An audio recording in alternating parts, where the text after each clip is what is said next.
Welcome to the Brain People Podcast, a show where four mental health experts team up to bring you practical tools for overcoming mental health challenges. The Brain People don't replace your doctor or therapist, but we will give you some extra tools to help you on your journey. So join us as we fight mental illness, one episode at a time. Welcome to the Brain People Podcast. I'm your host, Dr. Daniel Binus, and I'm a psychiatrist, and I'm joined today by my co-host. Hi, everyone. My name is Dr. Katie Cruz, a licensed clinical psychologist. All right. So today we're going to have a very interesting follow-up topic, and this is following on the heels of a recently done podcast on CPTSD, complex PTSD. And in the first episode, we really talked about understanding what CPTSD is. And today, we're going to be talking about how we can start the healing process from CPTSD. So let's get right into it. So Dr. Katie, can you help us to understand just kind of a brief recap when we think about CPTSD? What are we actually talking about? What does that mean? And how is complex post-traumatic stress disorder different than, let's say, just regular PTSD? Yeah, so it's good to review, especially because most of us are familiar with PTSD, right? And sometimes we use a catch-all phrase of trauma, but with complex PTSD, we really emphasize the complex element of it, and it's due to prolonged and extreme trauma. And so a good example of this would be if you had childhood abuse that was chronic, ongoing. There's a different effect than for PTSD that's more acute, right? Like one event or one or two, but really it's an ongoing, prolonged, and extreme trauma that develops a lot of different symptoms, which we would refer back to the first episode. But really what would distinguish it between PTSD and complex PTSD would be chronic emotion dysregulation, so ongoing difficulties with your emotions, not just difficulties with your emotions related to the trauma itself or triggers itself, but ongoing dysregulation, negative self-view or self-image, where part of ongoing trauma that we face, chronic trauma, is that it really starts to mold and shape the way that we view ourselves. Or in some ways, if it happened later on in life, then it can disrupt the way that we view ourselves. And then the last one, of course, trauma often happens in the context of relationships. And so individuals who have complex PTSD really struggle with having healthy relationships. They often have very unhealthy, toxic, disruptive relationships. Yeah, so it sounds like there's quite a dysregulation that occurs across the board as far as when we think about someone's psyche, about their relationships, about their view essentially of the world, their view of themselves, their view of relationships of other people, and I'm thinking even their view of God. Mm-hmm. Yes. And so that definitely, when we start thinking about how complex that is, it makes sense, the name, but it also really makes us think, well, as far as the healing process must also be pretty complex and challenging at times as well. So how do we even start to approach when we think about the healing process for healing something like complex PTSD? I think the first step is recognizing that you can heal. And that's really important because similar to borderline, which we talked in the last episode of kind of the overlap between the two, although different, still a lot of overlap, is there's often a lot of discouraging just comments and stigma of these disorders. And a lot of times the message is that you can't heal or you just have to manage. You just have to have enough skills to get by or, basically just enough to get through, survive in life versus really healing and thriving from life. So hope is key. And I find that, when I work with patients, if they don't have hope that things aren't going to get better, then it's very likely that things aren't going to get better. On the other hand, when people see and they see like, okay, this is tough and I'm dealing with a lot, but I believe that there is a path and that it's possible to get better, then that is really important, and it makes the likelihood go way up. But at the same time, even if we have hope, like, okay, I can get from point A to point B, but if we have no idea where the road is and how to start on that journey, that can also be very daunting. So what would you say? Okay, so let's say now that I'm struggling with CPTSD, and I'm, in that mode of really dealing with difficult emotions, difficult relationships, difficulty understanding like why I react to certain things and why I can't manage my emotions. And so now someone like you comes and tells me, okay, you know what? There is hope. You can get better. I'm like, okay, great. But now I'm chomping at the bit, right? Yeah, What is it that I can do as a first step to start in that process? So kind of two steps you already outlined is having the diagnosis, because that we briefly touched on last episode is really important, because a lot of times if you're getting treated for depression, anxiety, these isolated elements of your disorder, you're going to start feeling hopeless, right? Yes. Nothing's working. So diagnosis, and then knowing that there is hope and healing. But then the third step, I thought about, we could take the approach of talking about the actual treatments, organized treatments that there are. And just for people's knowledge, I can mention a few. There's cognitive processing therapy, and people already know that I'm biased towards that. And Amanda and I did an episode or two on that. There's EMDR, there is prolonged exposure therapy, and then trauma-focused CBT. So it's good to know that there are different treatments out there, and even others like DBT that doesn't address the trauma itself, but can be helpful. But what I decided to do for this episode is to talk more about the principles of healing. And partially because, as you mentioned, it being so complex, it's not just about these specific treatment steps or modalities. It's really understanding more of like what's at the core, what's the core issues of this disorder, and then what then can provide healing for those core issues. And so we can talk about the three main stages of healing, as well as two major components that are going to be essential for healing. All right. No, great. And I want to hear those, but real quick, because some of our listeners might not be clear on those other, could you just give us a real brief synopsis, maybe on a little bit of the difference if someone's thinking about going and getting some help, some support between like the cognitive processing therapy and, the prolonged exposure therapy and EMDR and that sort of thing? Yeah, so this is just kind of a common experience with a lot of different modalities is they all have bits in them that are very helpful. They basically conceptualize the problem a little bit differently, and so they address it from different angles. So for example, cognitive processing therapy emphasizes a lot about the narrative, not just the memories themselves or what happened, but the meaning that you've created out of that. And I'll touch on that a little bit later when we go through the stage of remembrance and mourning. Prolonged exposure therapy, similar to EMDR, focuses on exposure to those memories, which there is an element that those memories can cause distress as well. And prolonged exposure, not only of the memory, but also things that remind you currently. So let's say you had certain triggers related to your childhood environment. And you could go through some exercises in which you prolonged exposure of those experiences to desensitize and have a sense of empowerment over those triggers.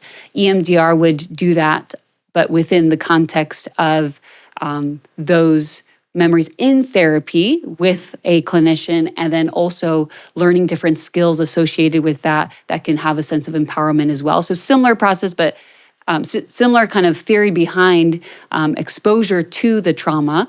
And then trauma-focused CBT is often used primarily for children, but takes a lot of the similar CBT approaches that we talk, but mostly for children. Great. I appreciate that. And I was wondering, for someone that really is dealing with complex PTSD, like you said, we're going to talk about some of these really important principles. How important do you think it is to get clinical help, to be guided through the process of healing versus kind of trying to do it on your own?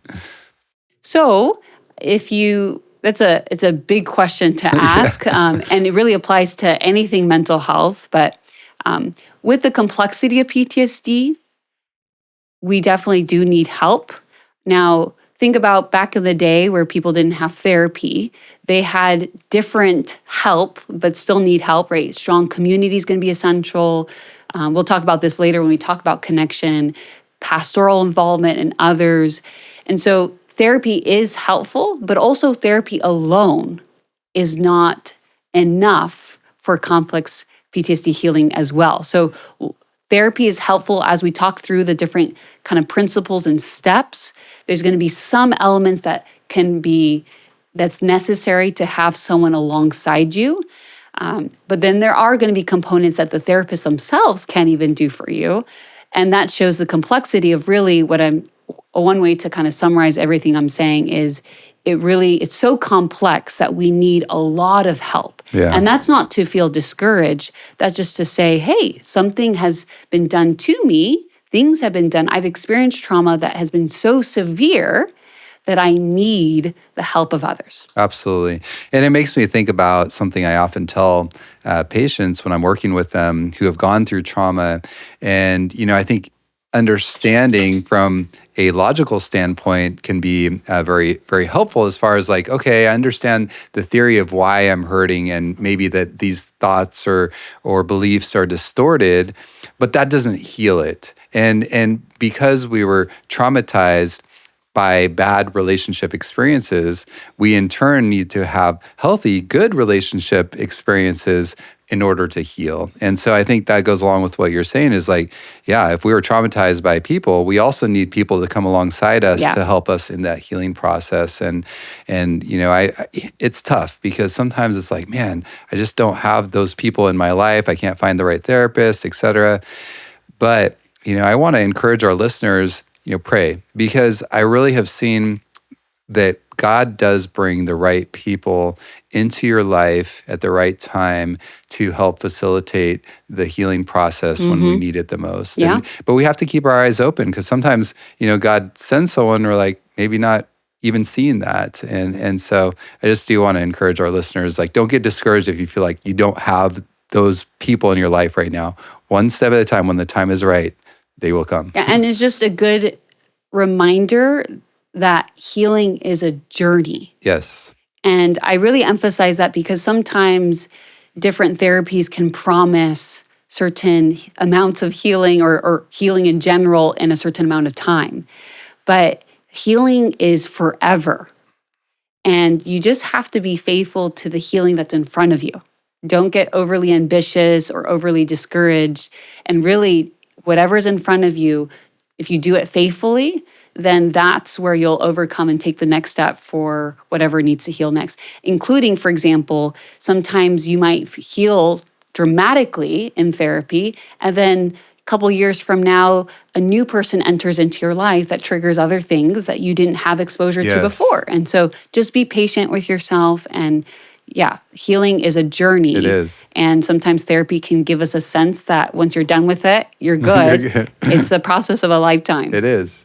And I really appreciate what you're saying because I've worked with several patients, some of them for years, and it often takes several years for them to really get to that point where like, oh, wow, I really am getting to that place where I have a different view of myself and the world and relationships and God and all of these things, but it is very possible and we see it happen all the time. So it's exciting. All right, Katie, so let's get right into these stages of healing that you talked about. You want to just take one at a time or do you want to give us a preview of all three? I don't know. I mean, we can give a preview. Okay. The first one's safety. The second one's remembering and mourning. So it's remembrance and mourning. And then the third one is reconnection. Okay. All right. So let's go ahead and talk about the first one, the safety element. Why is that important? And how do we start working on establishing safety? So many times when we know trauma is the issue, we want to jump into it immediately. But it's really important to start with safety. Safety is focusing on the present. How do I ensure, and this applies, yes, to the patient themselves, but also for clinicians that might be listening, you have to establish safety first. So in the present, so safety could be kind of summarized in two main ways. increasing healthy behaviors and decreasing unhealthy behaviors. So increasing healthy behaviors would be increasing coping skills. Many times with complex PTSD, you struggle with those emotional, dysregulation, and it's chronic. So often you have very little to no skills. So increasing skills, learning how to calm the nervous system. So imagine if we start talking about the trauma, which brings up all these emotions, and you do not have the skills yet to calm yourself. So a lot of it's going to be focused on the present, increasing those healthy behaviors. And that's a sense of safety, but also literal safety. So for example, if I have a client who is struggling with complex PTSD and is currently in an unhealthy, dangerous relationship, I cannot move on to talk about the trauma or try to heal if she's currently or he's currently in a literal unsafe relationship or environment. Let's say it's due to they live in a violent neighborhood. So establishing safety, both a sense of safety, emotional safety, but also literal safety. So are you saying that if someone's still in an unsafe environment or they feel really unsafe, where they can't handle the emotions related to the remembrance of the trauma and that sort of thing, that healing could be impaired? Mm-hmm. Yeah. You can't start the healing of the past if the present is basically accumulating more on top of the past.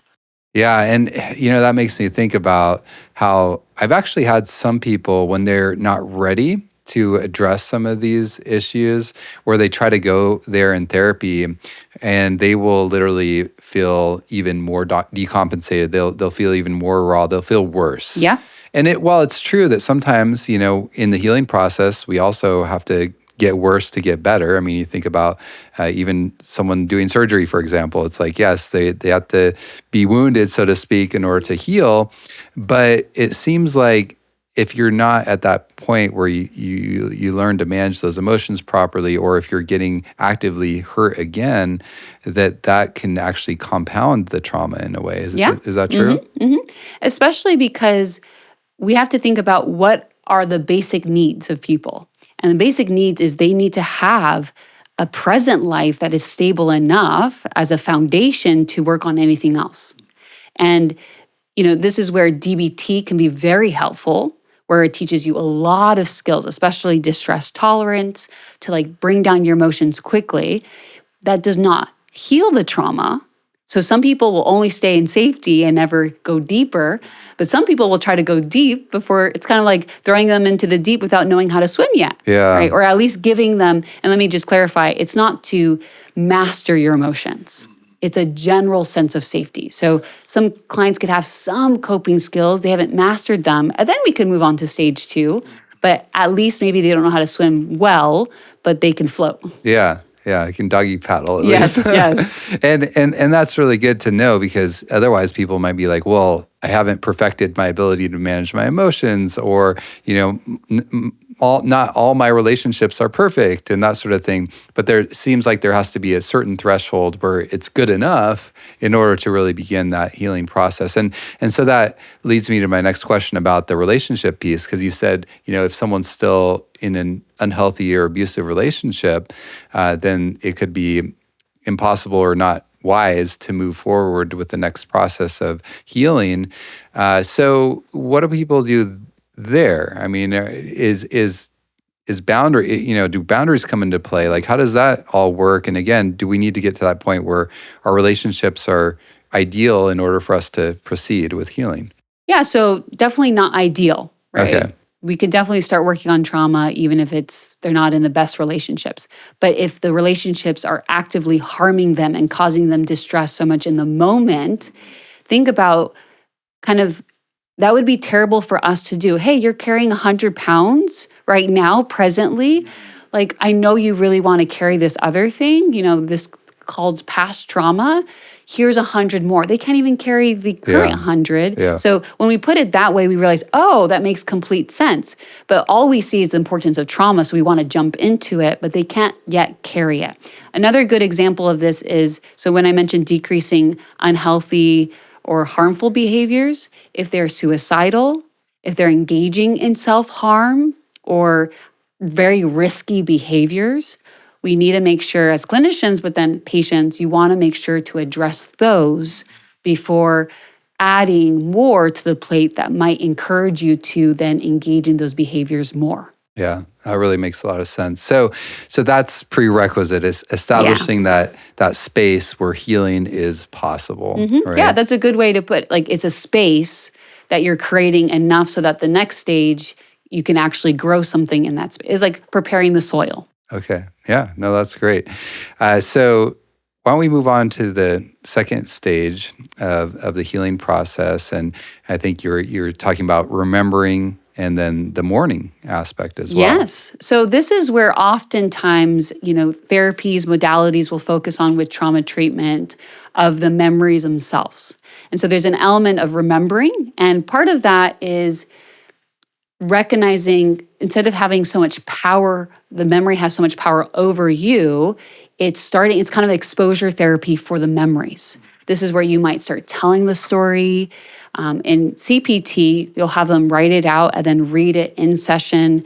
EMDR will recall that memory and they'll pair it with eye movements or tappings and other things to kind of desensitize yourself. So there's an element of the memory itself, the sensory components that go along with the memory, and starting again to have that confidence in being able to address that memory. But also in processing a memory, it's not just recalling the details, it's also processing the meaning that you've given to that. And this is where I'm biased with cognitive processing therapy is when you look at studies of trauma, it's not the memory itself that's distressing. It's not the actual event. That's why some people never develop trauma when they've experienced a traumatic event. But what that actually meant to me. Okay. Exactly. Yeah. The narrative, the meaning that you gave it. And we see this so commonly. Someone could be abused as a child and they say, that was terrible and that was it. But if they have the belief, I am to blame, it carries a different weight. It's distressing in another way. And then with complex PTSD, what becomes so damaging is because it happens so often, the trauma to you, you're very helpless to that events, I should say. And also it really starts to mold belief systems, where CBT would say that would call it core beliefs, which we've done 2 episodes on. But core beliefs are more general. What we're talking about is beliefs created specifically from the trauma itself. And when you're talking, it reminded me of an example how, differently we can relate and how one event could be very traumatic to somebody and for someone else, it might not at all be traumatic. And we have to be careful not to judge people on that too. So that what I was thinking about, it's kind of a silly example, but I got this picture of my son when he was probably about, he might have still been under 2, but he was in the bathtub and, he loved his baths and all of that. Well, one day he's going to listen to this episode. He's like, Dad, where are you going with this? So I still recall very clearly. So he was still in the bathtub and I started letting the water out. Well, he freaked out. And I was like, what? He was like, no. And he was like pawing at me to like pull him out of the bathtub. And I was like trying to keep from laughing because I could tell like he was like, almost very scared. And obviously if I wasn't there to help him, he could have felt pretty traumatized probably. Yeah. So I pulled him out, but then I realized later he thought, as the water was going out, because there's this big mass of water, that he also could get sucked down the drain too, right? And so, for anyone else that's an adult or whatever, okay, water goes out, no big deal. But for him, it was very scary because he thought he could die, he could disappear, right? And so the meaning that is assigned by that specific event makes a huge difference. Yeah, and especially his was, exacerbated by the sensory experience of being in the water and not seeing you pull it in a way that could change the meaning of that he gave to that situation. Exactly. Yeah, good example. Now, I had a curiosity question on, because you mentioned, of course, the processing through the meaning and that sort of thing, but you also mentioned even allowing or remembering even some of the sensory elements, and I was wondering on that because sometimes we think, okay, trauma is stored in our brains and our minds.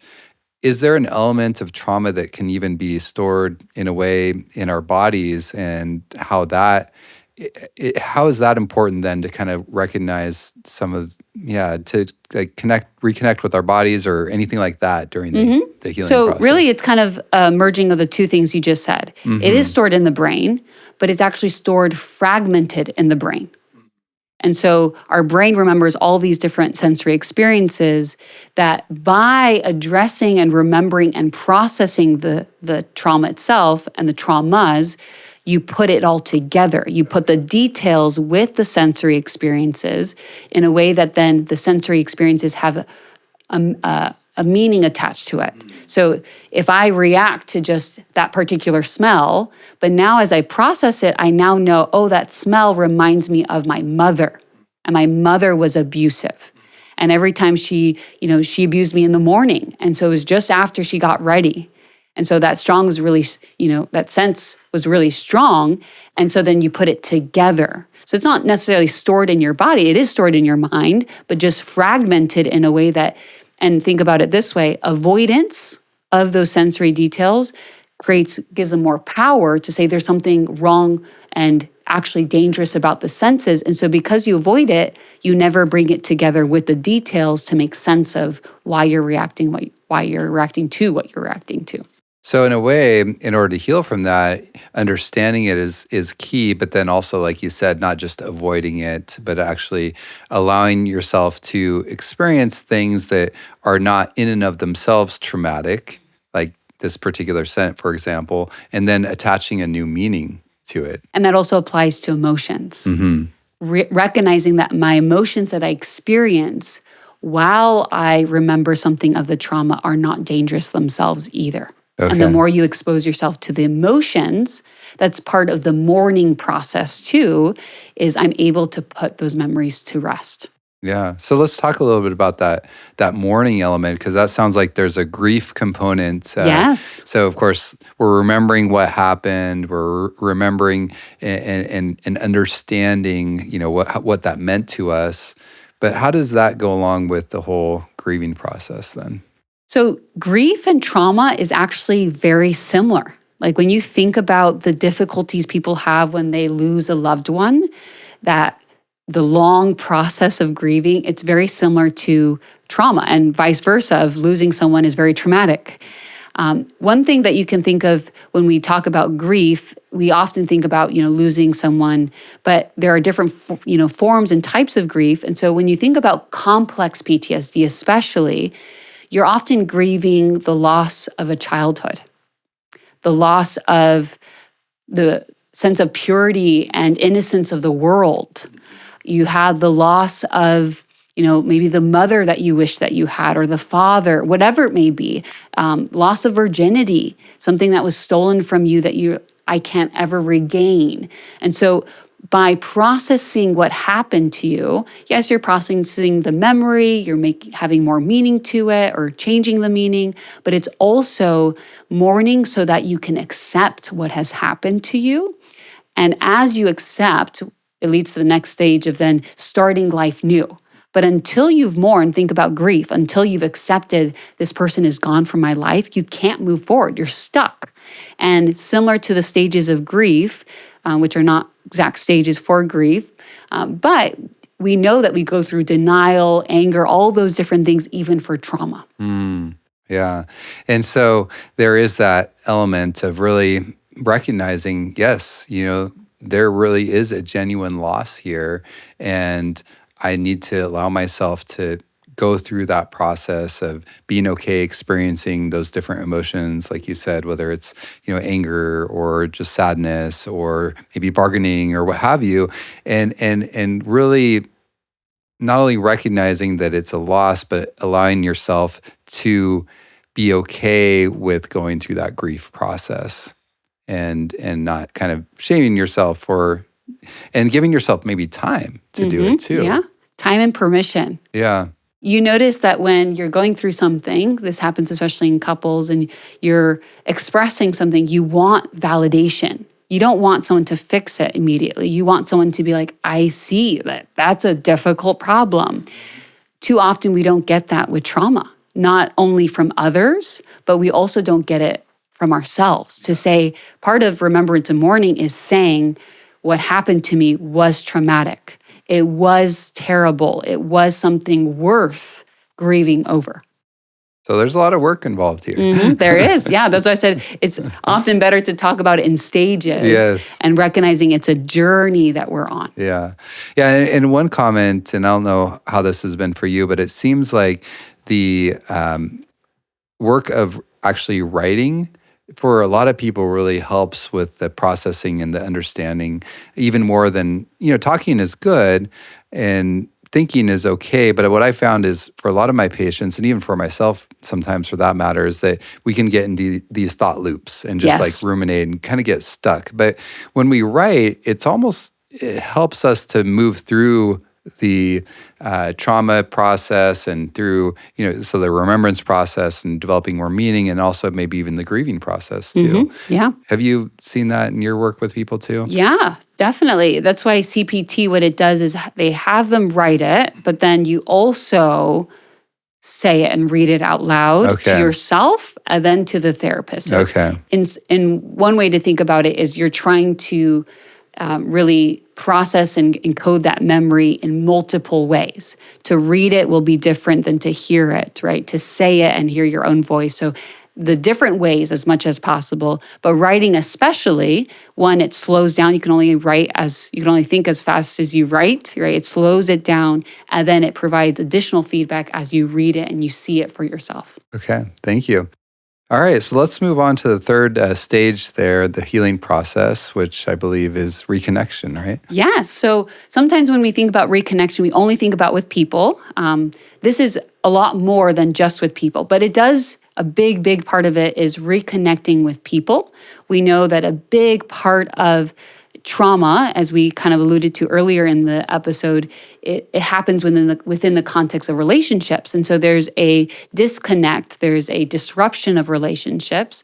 And so a reconnection needs to happen. A lot of, trauma treatment is helping people to learn how to trust again and how to really distinguish, not just trust people, but distinguish who can I trust and with what. Who's safe and who's not safe, Exactly. So reconnection can be with people.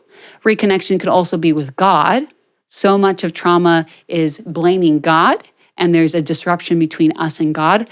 Most people who are atheists, you talk to them, you hear a story about so-and-so didn't, this happened to my mom and God didn't save my mom, right? So there's this element where we disconnect from God, and that could be part of that process. But it's also reconnecting with life itself. As you've mourned and you've put that behind you, you now want to start reconnecting with your future, with your present and future. How can I start setting goals for myself?